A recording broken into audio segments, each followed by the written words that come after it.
Welcome to The Forest Garden, a podcast for gardeners who want to upgrade their landscapes into biodiverse food forest systems. On today's episode of The Forest Garden, we'll be interviewing Dakota Eastman of River Ridge Farm, a four-season fruit and vegetable farm based in Portland, Connecticut. Did you know, listeners, that even in frigid New England, you can grow cold-hardy greens year-round? It's called four-season farming, and it utilizes a double cover method that can extend your growing season into the darkest days of the winter months. This method can create a growing condition equivalent to a climate 1.5 zones warmer. Stick with us to learn all about it.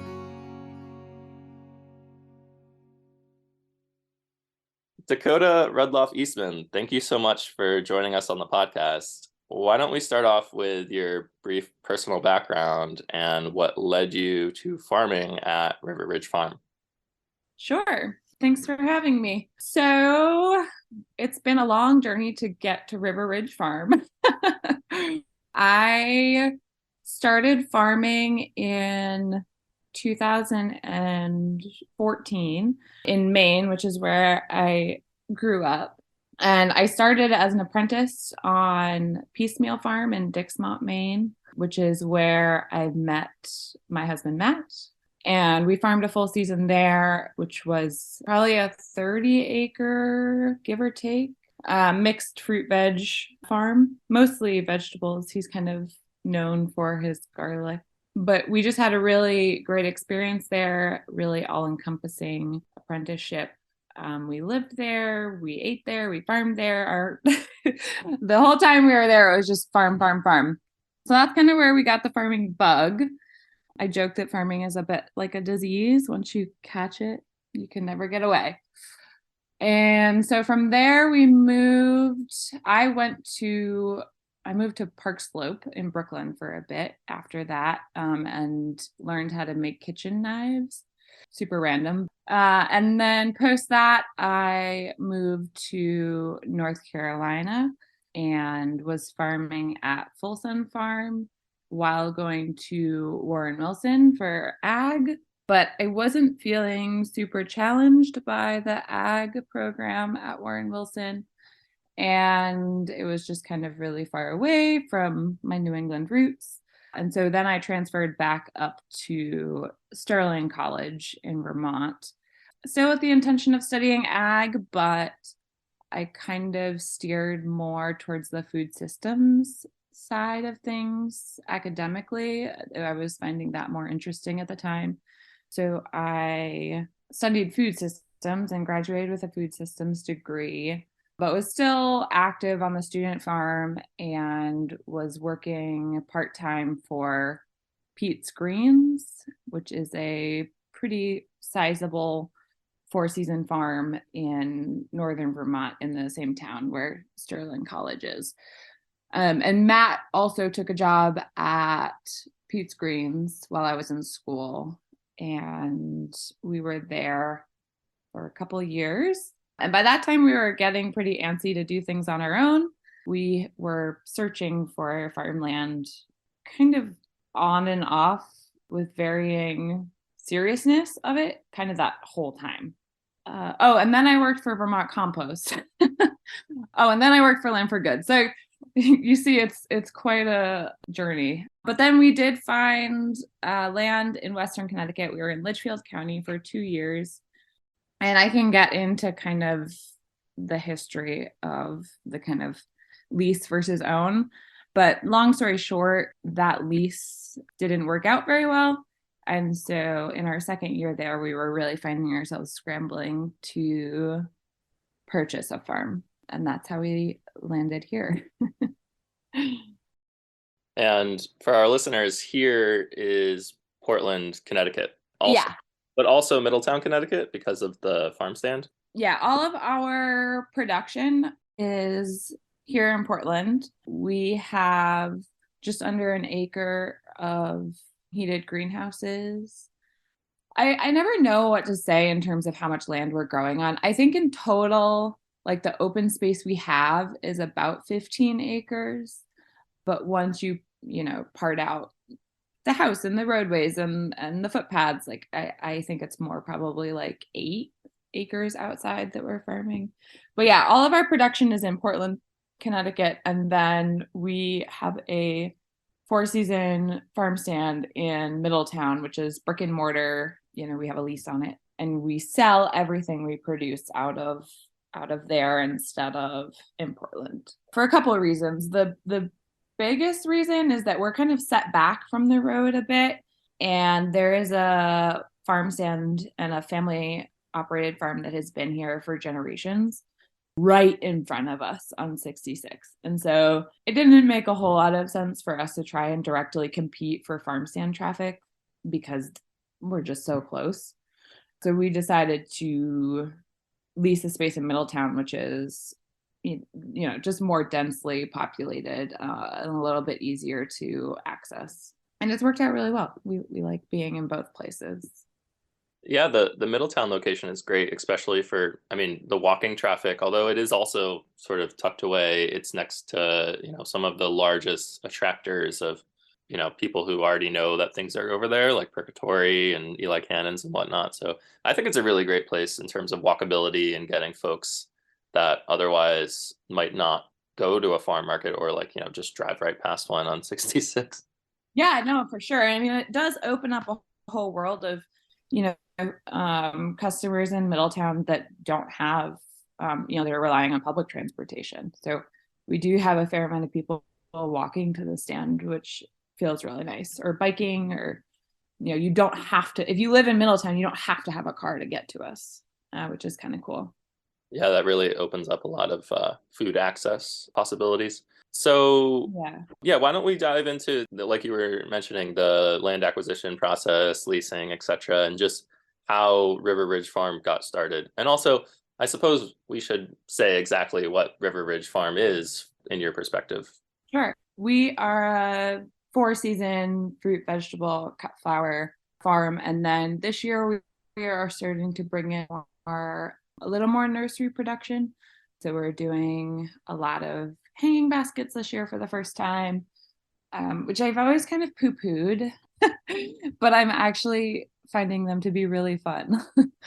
So we're excited about that. But how we landed here, so I'm gonna leave out the farm's name, but we leased a pretty very well established family farm in Litchfield County, and it was supposed to be a lease to own situation, but at the very last minute, the lease to own part was removed from the lease because the farm was in the process of going through a PDR agreement, a purchase of development rights with the state. And there was some weird legalese with if we were to go bankrupt, God forbid, before the purchase option and the PDR had closed, that a bankruptcy court would see the decreased purchase price that we were being offered as promised equity, because without the PDR being closed, there is just a big gap. So a bankruptcy court would say, oh, you have to buy that for $450,000 and then sell it for the 1.6 million that it's worth before the PDR. Does that make sense? I'm following maybe, but what does PDR stand for again? It's a purchase of development rights. So it's a program or a conservation easement on the deed. It's a program, it's state and federal, but it is just preserving farmland for agricultural use. And the state and federal government compensate you for the difference in agricultural value and unrestricted use value. What is my land worth if I'm going to put 6 McMansions on it and sell those all? Or what is it worth to a farmer that's actually going to farm it? And then the program is supposed to, kind of bridge that gap and compensate the farmer for continuing to farm. And so they were going through that process. And if the process was already done, then there wouldn't have been an issue. But they had to take the purchase option out of that lease because of that little hiccup. So we moved and we were farming, and it was just a really weird thing. Like it wasn't like the relationship was terrible, but it just never was right. Like they had a really hard time letting go and accepting that we were going to do things differently and that we had it, our own vision. And they were just constantly inserting themselves, which was really hard to navigate. We were getting pretty tired of that. And then at some point, so we opened in 2020.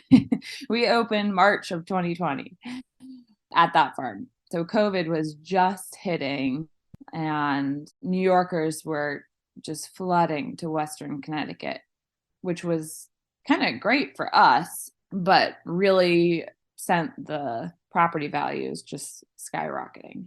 So in the end, we don't really know why they decided not to sell to us. They definitively said, you can lease forever, but we are not going to sell the farm to you or to anybody. Hard pill to swallow, especially the way we farm. We're a no-till farm, and so we a lot of physical effort into farming ground that we ultimately just left.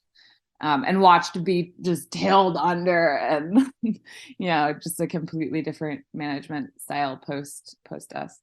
We knew that we couldn't stay there another year despite them offering. We were allowed to stay there if we wanted to, but just for honestly our mental health, it was just not a good situation. Looking back, like I might even go as far as to call it kind of abusive. And so we knew we really had to get out of there, and we used Connecticut Farmland Finder. We were visiting properties all over the state. We didn't have preference to kind of one spot or the other, but all of Matt's family is in central Connecticut, so that was a bit of a draw. But other than that, we were looking in Rhode Island, we were looking all over Connecticut. We even went to Massachusetts once. Initially, we came and peeked at our property through the vines of Aragoni Winery, which we border a property line with them. And we kind of looked across and went, oh gosh, that's going to be millions of dollars. Like there's no way we can afford a price on the farm link. It was just saying it was available. We're like, oh yeah, that would be nice, but never going to happen. And kind of stepped away, and it just stayed with us for several months. And eventually I got on Zillow and was, Googling away and saw the what it was listed for. And I think it was listed for like 930 something, which was more than we were hoping for, but it wasn't so out of reach. It was at least under $1 million, I guess. It's like the reality of it. We're like, oh, under $1 million, cheap. But we could sort of maybe see the path to figure out how we could acquire this. And so I started working with FSA, the Farm Service Agency, and they only do direct ownership loans up to $600,000. So we decided we were going to go for that, and then we were going to take out a private loan for the rest of it for $265,000. So we have two mortgages. The purchase price was $865,000. We're really, privileged in that $265,000 is a legitimate mortgage. It's all legal and everything, but it is with a family member, and so there's slightly less pressure on that. Like if things were to really go poorly one year, they're not going to evict us. But we do have two mortgages going, and that's kind of the story. In terms of challenges of renting versus owning, I have seen a lot of people have really great situations with leasing land and renting land. I know many successful businesses that do not own what they farm. but that just wasn't our case. And we really felt like the way we farm, we just couldn't risk being relocated again. It was just a crazy, crazy undertaking. The other part of it was we were going from, land that had been farmed for generations to a hayfield that had been cut once a year for who knows how long, and a bunch of nursery greenhouses, which was just compacted subsoil and landscape fabric on the top because they were only doing bedding plant production, flower production in the spring. And then they just laid vacant the rest of the year.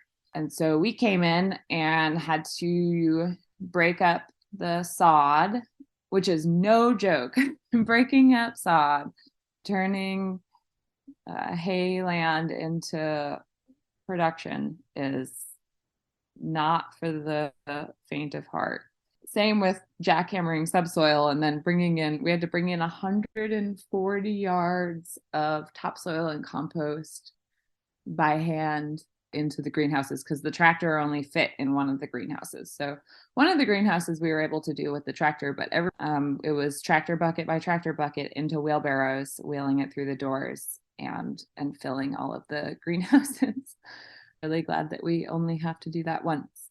But I guess that's the biggest thing in terms of thinking about whether you want to rent is, how willing are you to take the risk that you might have to move?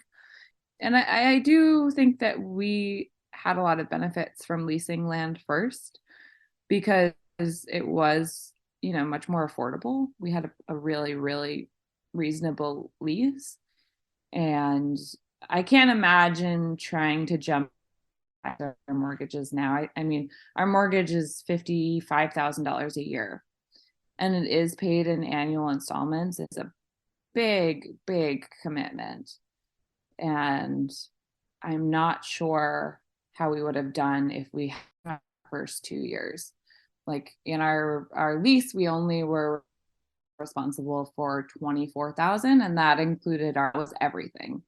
Like the mortgage that I just mentioned, that is not including our lease at the farm stand. So we just have a way, way bigger commitment now than we did then. And I think that it was a really nice stepping stone. So I do encourage leasing when you're just getting started, but I think everybody's situation is going to be different, and you should really just weigh all your options, I guess. That's all I can say is wow in terms of the cost of yeah, the price tag of $930,000 for land to be able to farm and own on your own being a deal is just like, oh my God, what is wrong with this world we live in? Man. Yeah, I know. We got it for $865, which is slightly less, but not by much, but slightly less. Oh, geez. Yeah, I mean, Connecticut is a crazy place in terms of the cost of land and land ownership. So the next thing I'd like to talk about is the greenhouses that you mentioned and double cover system and the way that we four season garden. But before we do that, I think that the part that you talked about that's maybe the most interesting and the most helpful for listeners is the people that you worked with to get the land. Like I know that in some states there's different land trusts that work with farmers. You mentioned a farm finder. Could we talk about that just a little bit more in depth, what those organizations are and what they did to help you specifically? Yeah, absolutely. Connecticut Farmland Finder is sort of like a Zillow for farmland. So you can go on there and it'll show you a whole archive of properties, or I guess not really an archive because it's up to date, but a whole listing of all of the farm properties in Connecticut that are available, either for sale or for lease. And it is a really, really great tool if you're only looking in Connecticut. And if you're not only looking in Connecticut, there's also New England Farmland Finder, which searches all of New England. Both of them are really excellent tools. We did all of our farm searching through those two. Sorry, what was the other question? Oh, the financing. So there are a couple institutions in Connecticut and New England and probably even broader than that. I mean, FSA is the Farm Service Agency, and they are national, and they offer a whole line of loans, from operating lines to direct ownership to, you need to finance this piece of equipment. They do all of that, and they are sometimes really cumbersome to work with, but they are the cheapest money you can get. And what I mean by that is they have, the lowest interest rates out of anybody. And they are also the I can't think of what they call themselves, borrower of last resort, I think, which means that in order to borrow from the FSA, you have to get a denial letter from a conventional bank, which is not hard to do because conventional banks do not want to touch farms. And so you're just kind of walk in and like, hey, I want $865,000 to buy a farm. And they go, no. And then you take that letter to the Farm Service Agency and start your loan process with them. So that's one way. It is definitely the most affordable way to buy a farm in terms of interest rates. There's also Farm Credit East. They are an agricultural specific bank. Same thing. We have a line of credit with them, but they also do mortgages, equipment. They do your taxes. They do payroll. They offer a whole slew of services. And then some more creative models, you could look to Dirt Capital, and they do a program where they will buy the farm that you're interested in and then lease it back to you for whatever terms you negotiate with them. They lease it back to you, and then you get a purchase option from them. Oftentimes it will involve a purchase of development rights with the state to lower your purchase price at the end. So you'll kind of lease it for however long while that process takes place, and then have the opportunity to purchase it after, X amount of years.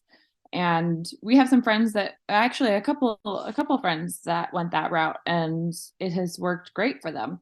So they are definitely a really, really creative solution that has popped up in the past couple of years, to look to. Other than that, that's kind of the big three. I mean, other than that, you have leasing, and that is going to be put together by you and the landowner, and you'll have a formal agreement, but there's no real financing there generally. No, thank you. That's all really helpful, and I'm sure that some folks who listen to this podcast may have heard of those before, but I bet that a bunch won't. So maybe those organizations will just get a massive inflood of emails when this episode comes. Yeah. We'll put a quick plug in for Land for Good too. I used to work for them, and they do a really, really great job with helping people with farmland acquisition, farmland transfer. If you're looking to build a lease, they're really a helpful tool. And they have field agents in every New England state that can work with you personally for whatever you may need. And the last one I'm going to plug is the Carrot Project out of New York. And they're all about financials. So they can help you business plan. They can help you, prepare for credit. That kind of thing. So those are two more to look at that have helped us a lot along the way. Fantastic. So let's do a deep dive into the four-cover system. I'm not sure that everybody who will hear this will really know about four-season farming, especially here in New England in Zone 6. I became introduced to four-season farming through Elliot Coleman's book, The Four-Season Harvest. I'm interested in how you became interested in it, and then if we could just explain the nitty-gritty of how it works for folks, and then also what exactly you're growing in the greenhouses year-round. Yeah, absolutely. How I got interested is a good question. I guess I got interested by working at Pete's Greens, which is a really sizable, a really big four-season farm. That being said, I grew up in Maine. I grew up a child of Mafka. And so it was kind of always on my radar. Like I knew it was an option. both farms in Maine that I worked at grew all winter. And so I think, yeah, I was always aware that it was an option. But really, I mean, we doubled down when we got here and have all these greenhouses and knew that we could grow and have a good amount of product year round.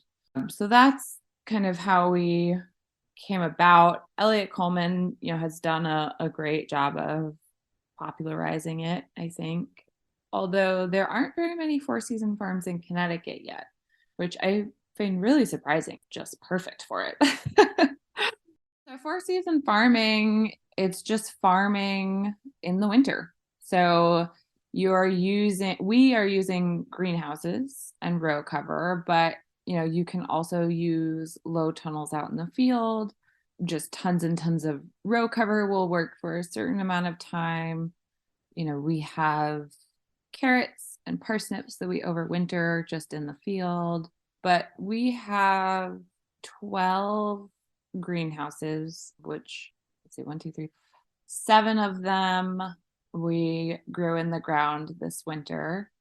And we had Swiss chard, kale, spinach, scallions, cilantro, parsley, arugula. I'm trying to think what else.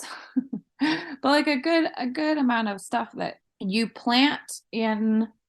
So the trickiest part about winter growing is timing your seeding and your planting, because your seeding and your planting, specifically your seeding, is happening when there is a lot going on. So you're seeding in August and September for all your winter crops.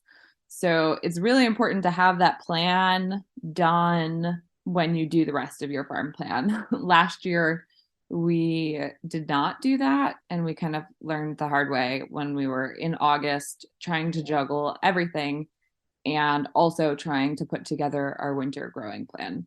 So even though it's tiring and you've already done it for your full season, you have to keep going and plan all the way through that next March. That is probably the trickiest thing, is timing everything correctly.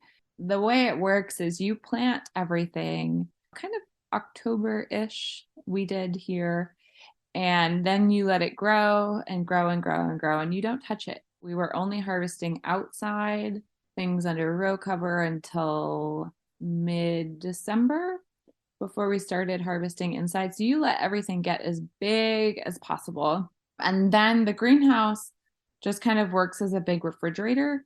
Once you dip into Persephone period, which is when there is under 10 hours of daylight, nothing really grows when there's under 10 hours of daylight. And so I think that starts kind of, like I said, around that time that we move inside to harvest.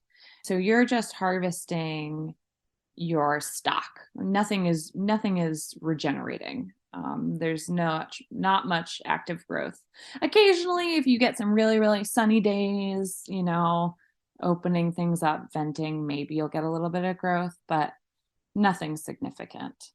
And so that lasts kind of all through January into about the second week of February. So it's about a 6 to 8 week period where nothing is growing. You're just harvesting, all of this big, beautiful product that you haven't touched. That's kind of those 2 months. By mid-February, everything is starting to grow back. So we're still harvesting now the same chard that we were harvesting in December. Which, just a quick note from the studio, this episode was recorded on April 10th of 2023, although it is being released a bit later than that. Okay, back to the episode. It just has a much longer life than, a planting of chard does in the summer in the field. One of the stalks are like the size of my wrist at the base. So it's pretty fun. And it's also just a really nice way to keep moving in the winter, and you're not working very hard, but you're working enough to still, keep a routine. And there's something about growing in the winter, about opening a snowy greenhouse door to just totally lush, beautiful green plants. It's just so otherworldly. It feels wrong. And everything tastes better. Everything is so sweet because in order to not freeze, plants produce sugars. Kind of, they make their own antifreeze, so to speak.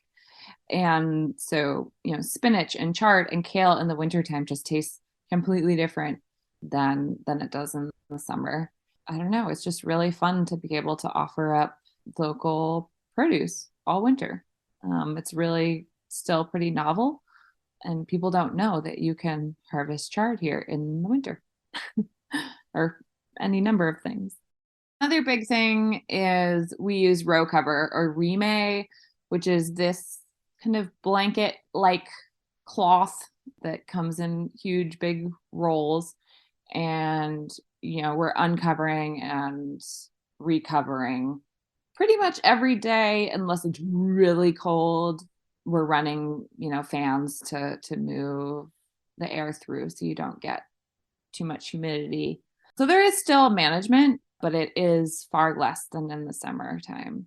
When it comes to the actual temperatures in the greenhouse, I'm assuming that's something that you monitor. I'm wondering, in terms of like a zone change or a temperature change, let's say it's 0 degrees outside, how warm is it in the greenhouses?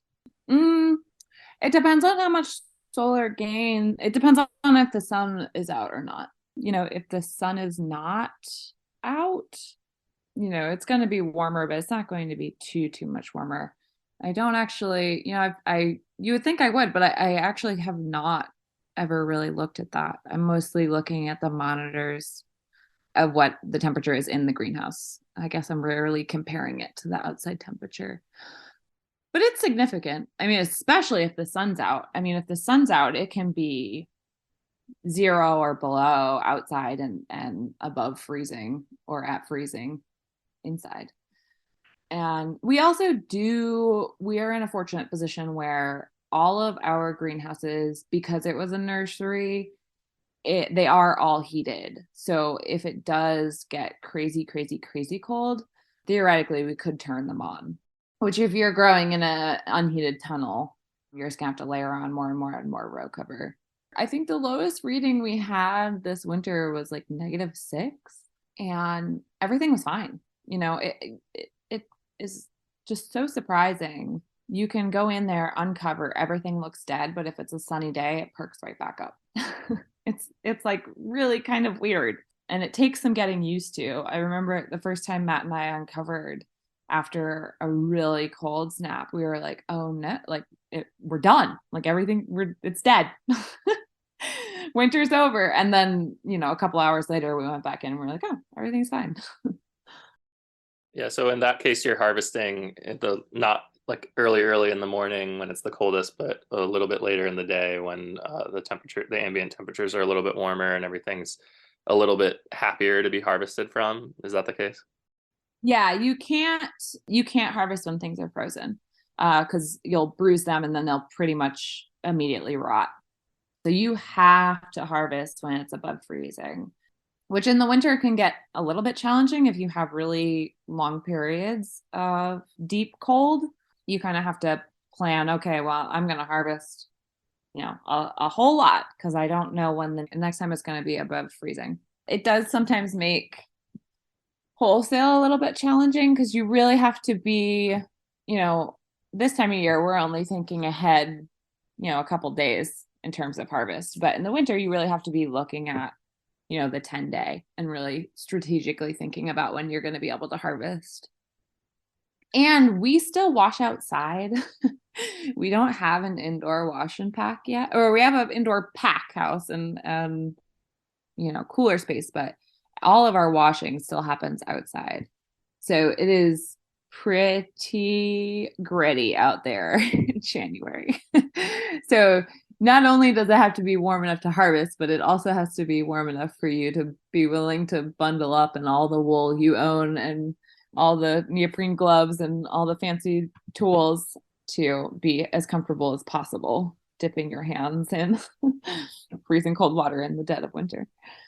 Jeez, you guys are some troopers. I don't know if I could do that in January. So the next question that I have is what you found, what are people's reaction to vegetables in the winter? Like you said, there's not a lot of people who are doing it. So I'm interested in sort of what sells better, what people's reaction to, being like, what, this is, what do you mean the Swiss chard has been growing for the past 6 months and it's fresh and out of your greenhouse? Sort of the public facing side of things. Sure. I mean, people are psyched. Everyone this winter was so excited that, that is even possible.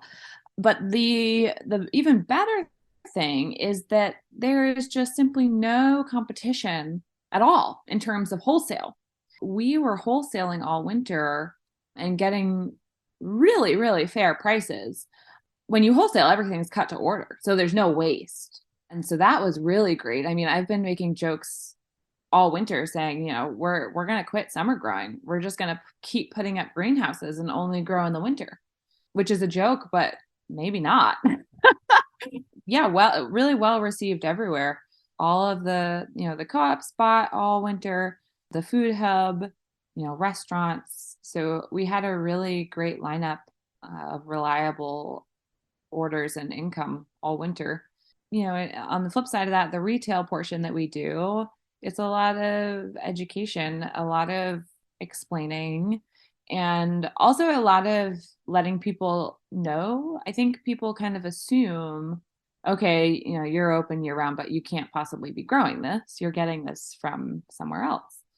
And so it's really fun to debunk that and be like, no, actually, that came out of my greenhouse 2 days ago, And it is kind of funny that people almost assume that you're lying to them.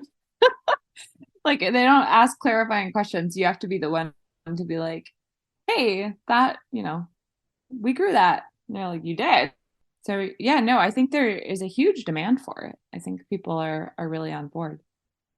And is there anything that folks really, in terms of the crops that you're producing, is there anything that people are just don't know what to do with? I mean, like I would imagine like maybe kohlrabi or something that is a part of the palette of winter vegetables that is a little bit more challenging in terms of the education or in terms of, selling and marketing it.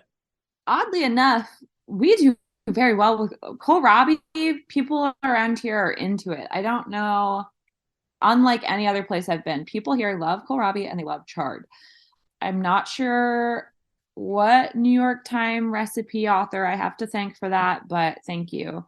The surprising thing we found out is nobody wants cilantro in the winter. Nobody thinks to cook with cilantro in the winter. So I spent a lot of time this winter being like, make shashuka with this fresh cilantro and trying to come up with winter recipes because I think cilantro is just such a fresh, summery. You think of salsa, you think of, whatever, tacos. But in the wintertime, people are really looking for more cozy comfort food, which cilantro just doesn't quite fit as well or as commonly. And so cilantro was actually the hardest sell. Like I'm not sure that we'll still grow some, but we will not grow near the amount that we did this past winter. We finally found a local taco place and they've been buying up all the cilantro now. But yeah, all winter it was kind of, we would sell some, but not the amount we had. That's funny because one of this isn't. I mean, it's not cilantro, but something that I really like to have throughout the whole year is fresh spring rolls, or is it summer rolls, spring rolls, whichever the ones are that have the mint in it. If you go to a Vietnamese place in the wintertime, often there's no mint. It's just lettuce because there isn't like fresh mint available. And I'm like, what? The mint is the best part. Like, where is the mint? So we need the four season farmers to produce the herbs for these, specialty things that rely that are not specialty, but to produce the ingredients that go into these foods that, the herbs are such an important part of. The next thing I wanted to know about is the pests and disease associated with all of this production. You mentioned that you do carrots in ground and turnips in ground. Is there a lot of vole pressure or do you have really, really good fencing? And also in terms of greenhouses, I mean, greenhouses can be full of pests because sometimes there's not the same natural controls that there are in more natural areas. Are you doing any sort of plantings to attract beneficial insects? or do you have like a management regiment for caterpillars? All of that good stuff we'd like to hear about. Yeah, absolutely. In the field, knock on wood, we haven't had any issues yet. We haven't had any pressure from rats or voles or anybody thus far. At some point we will, but I think nobody, in terms of the critters, nobody knows about it yet. So we got away with it this year. We also have one of our dogs is really really good at catching and killing voles and rats and mice. So every time we move, we use like big silage tarps in the main growing season outside. And every time we move a tarp, he gets almost all of them that are under there. And so I feel like our dog is actually really controlling the populations pretty well. And then we also have a good amount of birds of prey around. They're definitely doing their work. And then in the greenhouses, we do trap just to make sure that it doesn't get out of control in there. So that's kind of the rodent pressure. In terms of pest pressure, we use sticky traps, which are just kind of these flags that you see what's going on and then look at them with a magnifying glass and just kind of see what your populations are. And then we release biological controls. So, lacewing or ladybugs, whatever seems to be needed. But right now, we also are kind of seem to have a pretty good balance. We have sweet alyssum in the greenhouses overwintered. That's, in full bloom right now. And so there is a little bit of habitat for the beneficials. So far, so good. I mean, our biggest problem probably was aphids last spring and a little bit in the fall, but going into the winter, we haven't, again, knock on wood, we haven't had any aphid pressure yet either. I think in part that is the beneficials. I think that's also in part my husband, I don't know the name of it, but my husband got a new, approved for organic production spray this winter for aphids, or the late fall, and did a couple applications, and that seemed to have really, really worked very well. But yeah, for the most part, we just are relying on biologicals.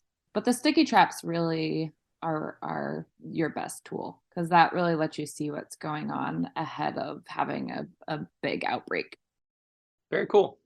So if you were going to sort of make a recommendation for folks who want to start their own four-season farm, the challenges, struggles, failures, everything that someone should know before they decide to jump in. We talked about this probably already quite a bit, but just wrapping up, if you have any sort of big takeaways for people, what would they be? I think the biggest thing is just being really flexible in your farming journey, I guess. Things, they tend to work themselves out one way or another just to have good contingency plans, but to just be kind of to control it, but also just kind of be flexible, I guess. I never would have thought that this is how it was going to go. And I'm so happy it did. I feel like a lot of the time as growers, it's easy to get down on, oh, this didn't work, that didn't work. But you just have to kind of reframe that to have a bit of a different attitude of like, oh, well, like what a great learning experience. Like, let's do this differently. So I don't know. I think flexibility is the name of the game. You just have to be able to pivot on your toes. And I think that is what small farms and small farmers are really good at doing. Who reacted to COVID the best? Small farmers. But yeah, it's hard to give advice because I just think that everybody's farm is going to be different. There's just so many ways to do it. And in terms of winter growing, I think you're going to have a lot more success if you put up greenhouses instead of hoop houses or hoop tunnels, just because of the snow load and wind. I know a bunch of people that have tried to get away with winter growing in the farmer friend tunnels, and they just inevitably collapse like every time. Yeah, I'm trying to think of what else. I think that that's all great recommendations. And I have one last question that just occurred to me before I let you go. In the future, do you see any sort of transition towards more perennials or inclusion of tree crops on the farm, or do you think it will always be focused on four-season farming with annuals that are, produce ready, market vegetables kind of style? We would love to incorporate more perennial production. Leading up to now, so far we just haven't been that good at it. Seems as though all the perennials that we've put in up until this point have just gotten neglected at so that we can deal with all of the annuals. And so yes, we have great interest in adding more perennials, but we just have so much going on right now that it seems that perennials get put on the back burner, and then they suffer, and they're really expensive to put in. So we've kind of put that on hold for now. We actually have a rule that we're not allowed to bring any perennials in right now. We have to handle the ones we have. So like our strawberry field last year just got totally out of hand. We have to fix that. And our asparagus is also so weedy and a little out of hand, and we have to fix that. And then we have like 6 apple trees that are now on year 3 in 5-gallon buckets. They're somehow still alive, but we have to decide where we're going to put those and take care of those. Yeah, so we're on a no more perennials until we can manage what we have. But generally speaking, yes. Gotcha. We love to incorporate more, especially more pick your own and more opportunity for our community to come on the farm. We're pretty closed off right now. Yeah, going forward, definitely more perennials. So that concludes all the questions that I had. Is there anything, I mean, obviously we should plug your farm in terms of where people can find you online or what sort of farmers markets you might be going to. Where can people find you? Our Instagram handle is River Ridge Farm CT. Facebook is River Ridge Farm and Market, and then our website is riverridgefarmandmarket.com. You can find us at our four-season farm stand in Middletown, Connecticut. Also attend Stonington Farmers Market, Coventry Farmers Market, Bethel Farmers Market, Hartford Farmers Market, and I think that's it this year. Oh, and maybe the West Hartford Market. We are considering going there as well, but to be determined. Okay, thank you. All right, well, Dakota, this has been awesome. I'm sure that everybody who tuned in will learn quite a bit from this interview. Thanks so much for being with us, and have a good one. Yeah, thanks for having us.